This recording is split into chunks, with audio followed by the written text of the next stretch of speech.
Hi, my name is Zach Parry. I'm an attorney with Lawyers Plus, answering another one of your interesting legal questions. You may wonder, where do I get these legal questions? Well, Google tells me what are the most frequently asked questions, and then I answer them.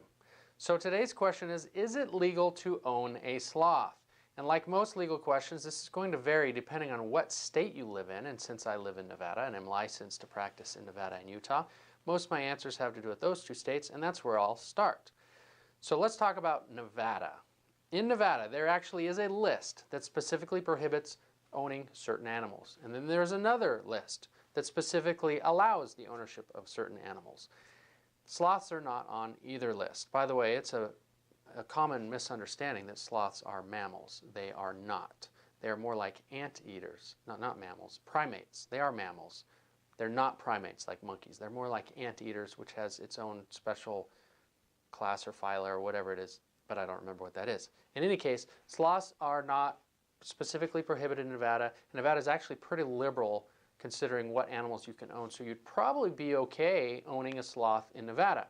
However, if you were really interested in owning a sloth, the safest bet would be to call the Department of Wildlife locally here, ask them what their opinion is on the matter, and you could probably get one. Utah, it's a little bit different because Utah specifically says that you cannot, quote, capture this type of animal, like a sloth. Capture meaning to catch, to kill, to trap. But you can import and possess a sloth as long as you go through the proper channels. Fill out the form, submit the filing fee. You know, there's a wait time, and then there may be a rejection. So there is a process for owning a sloth in Utah, but it's not a sure thing, right? You have to show that you're a fit owner, and I don't know what all the factors are, but in Utah it's up in the air. But then you also have to consider the federal rules, because federal statute and regulations also apply to each state. So the question with sloths would be, is there a federal rule that prohibits the ownership of certain sloths and if so, then it would apply in every state. Well, there you'd really want to look at the endangered list. And there are two types of sloths that are either endangered or close to becoming endangered, vulnerable animals: the maned sloth and the pygmy sloth. Pygmy, I believe, is in danger, and the maned sloth is vulnerable.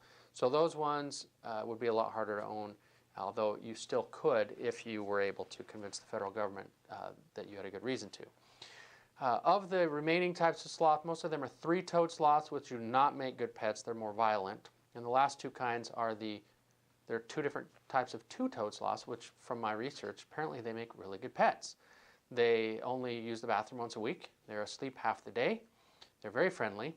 Of course, the downside is they have very special diets, and cockroaches and beetles live in their fur.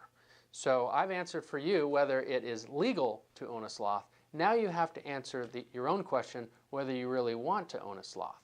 Stay legal. Lawyers Plus, we earn your trust. Do you need to speak with a lawyer? If so, call one you'll actually like.